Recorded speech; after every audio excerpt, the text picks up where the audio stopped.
mooy sa présence la ñu ñaan ñoom defe naa loolu sa présence la taxal na loolu sa témoignage taxal na loolu di wax ne parce que xale yi nga xam xale yi daal parce que suñu élèves yu bëri nee naa leen li ngeen dégg ancien élève ngeen dégg élève maanaam ci kër di wax ne xale yi bés seen bés képp kuy enseignant nekk ci nekk fii ci salle xam ngeen li élève représenté ci jàngalekat lii ngeen def tey deful leen ko man Saly voilà c'est au-delà de Saly c'est tout le corps enseignant école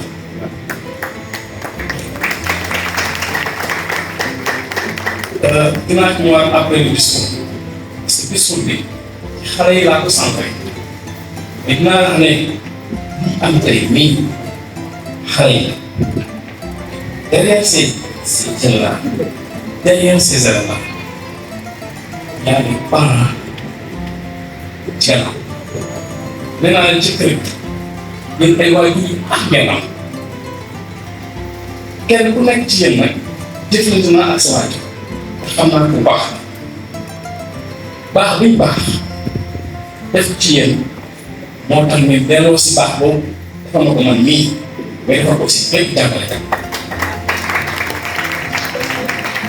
léegi ñoom nag ku nekk nag ba ci imam bi ku nekk nag am na fu ma jaar ak sa waajur ci ndax bi ñu seet ak ñoom yoo xam ne bés bi seen bés la bés bi bés bu jàngalekat bépp jàngalekat c'est-à-dire moom dong nga mënu dara de mon frère bi nga xam ne moom porte le risque corona non c'est le travail de toute une pédagogie de toute une pédagogie oui loolu mooy dëgg benn lamb du keneen mu ngi nekk il faut ñu am lu ñu nekkal pour loolu mën a sotti ñun nous sommes des enseignants xam nañ nu ñuy tëddee xam nañ école nu muy doxee su ma mënee dara c'est parce que am na ñu nekk sama gàllankoor boo xam ne li may liggéey lu raw ñu koy liggéey naa moom te ñooñu dafa baax ñu leen di leen nemmeeku dafa baax ñu leen di bàyyi xel dafa baax aussi ñu leen di ñaanal leen doole ci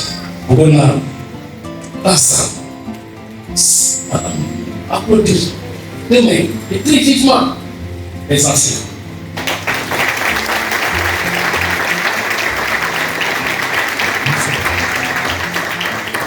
Parce que loolu la joxe yoo xam ne imam yéen dama leen mënul fay mënu ma leen fay non mënu ma leen fay voilà mënu ma leen fay c'est que je dis du fond de mon cœur mënu ma leen fay parce que defu leen ma ko man nii ñu bépp jàngale ko may ko fay loolu daf am solo trop la reconnaissance et c'est très rare léegi amul nit ñi ñu jëfandikoo doomu aadama sonn na am si ko jël nekk ko fay mais du am nit jërëjëf mais kooku day doon sax au contraire di wax lu bon ci moom def lu bon ci moom def lu bon ci moom yàlla rek moo am pay yàlla na la yàlla fay. le discours que je vais faire dinaa ñëwaat ci partie wolof parce que am na ñoo xam ne noonu la lay gërëm et ça sera en wolof discours bi damay déjà monsieur le maire saluer votre présence moom mi c'est que représente dignement Amadou Mame Diop moom ci boppam personnellement je l'ai appelé mooy suñu néegul naa nga baax mu ne ma xale yooyu de liñ def bi rëy na lool mais nag loolu lañ ko continuer na nekk loo xam ne day nekk tâche privée dans toute la communauté éducative nga xam ne nit ki la jàngal mënoo ko fay mais liñ ko mën defal muy reconnaissance moom moo ko def ñoo ko taal professionnel moo tax ta présence aujourd'hui monsieur le maire nekk lu nekk xale bu baax jarul jox ci doomi aadama di jaar tur fi ma tur ñëpp jàll yéen ñi toog xam ngeen loolu képp koo xam ne jëfandikoo na ak yow di jaar sa kër di boole ci une femme parce que lay wax tumpaay mu jàll rek lay wax yal na yàlla dokk la. amiin yal na yàlla dokk la bu nekk. ñu ngi si monsieur le délégué de quartier nuyu imam Mané bu ma si ne sax parce que mën na rester damay jum imam ñëpp maa ngi leen di nuyu baax a baax a baax nuyu aussi kilifa yi directeur d'école yi fi nekk di nuyu aussi les surveillants généraux yi fi nekk nuyu suñu collègues yi fi nekk toogaay bi yàgg na lool nekk ay mag maa ngi leen di nuyu bu baax a baax a baax a baax di nuyu aussi suma yeneen xarit yi nga xam ne suñuy collègues ay rakk rek di nuyu am nañ sa mbokk nuyu sama yeneen mbokk yi nekk ci biir salle bi maa ngi leen di nuyu parce que bëgguma cité lu mel ni pour lu mel ni boo cité rek da nga am ne te am aussi samay bàyyi bopp yoo xam ne ñu ngi ci biir toog xam nañ bu baax li ngay wax ñooñu war naa leen téléphone soxla naa sama daal dem si ñoom sant leen gërëm leen mais su ñaan leen ñu teew ñooñu ñu ngi si salle bi toog te kenn yëgu leen samay bàyyi bopp di wax ne yéen ñëpp merci.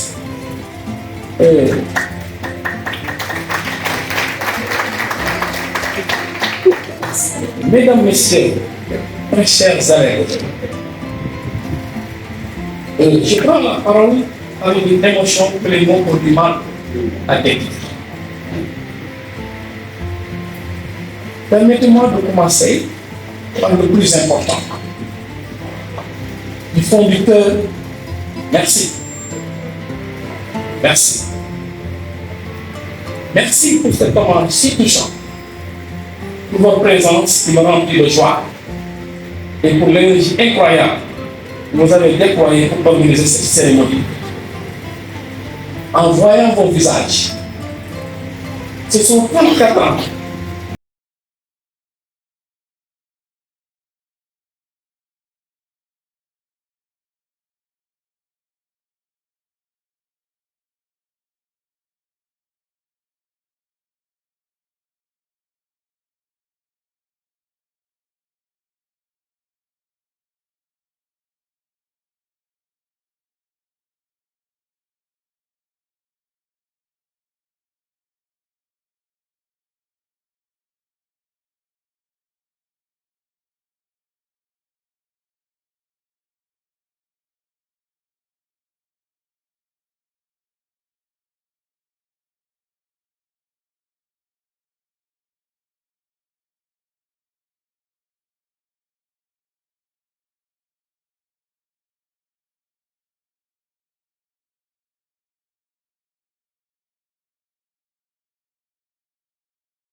si ma leçon était claire, aussi il fallait que je trouve un autre chemin. Vous étiez mes premiers indicateurs, ma boussole. Chaque jour de classe avec vous était une aventure partagée. Un travail d'équipe où nous avions un objectif commun. Votre réussite et votre épanouissement. C'était ça, votre objectif. Votre réussite et votre épanouissement. Ces échanges, ces défis relevés, ensemble, c'est cela la recherche du métier d'enseignant. Vous n'étiez pas des secteurs passifs. Vous étiez des partenaires actifs dans cette grande aventure de l'éducation. Et pour cela, je vous suis infiniment reconnaissant. Aujourd'hui, alors, que vous empruntez vos propres chemins, que vous êtes devenus des adultes accomplis, des parents, des professionnels, des citoyens. Il me reste un dernier souhait à formuler une dernière leçon à partager, si vous le permettez. Alors, cet instant si particulier, je voudrais tout simplement prier pour vous. Je prie pour que vous gardiez tout au long de votre vie cette curiosité qui vous pousse à lever la main pour demander pourquoi. Michel, pourquoi? Que le monde ne cesse jamais de vous attendre. Que le monde ne cesse jamais de vous attendre. Je prie pour que vous cultiviez la bienveillance et le respect que nous tentions de construire chaque jour dans notre communauté de classe. Que vous soyez des phares de gentillesse et d'intégrité dans un monde qui en a tant besoin. Je prie pour que vous ayez le courage de persévérer face aux défis. Comme vous le fassiez face à un problème de mathématiques difficile. C'est une réponse à lui. Oui, 2,5 de Chola, pourquoi 5? Et pourquoi plus de 5 et non 5? Rappelez-vous que l'erreur n'est pas un échec, mais une étape vers la solution. Et enfin, je prie pour que vous trouviez chacun et chacune votre propre route vers le bonheur. Un bonheur simple, fait de passion, d'amour, de partage et de sens. C'est le sens même de cet enfant. Mes chers élèves, vous avez été la plus grande fierté de ma vie professionnelle. Emportez avec vous ces vœux pour un dernier cadeau de votre éternel esprit. Merci. Merci pour aujourd'hui. Que Dieu vous bénisse et vous accompagne sur vos chemins. Je vous aime plus que personne. Merci.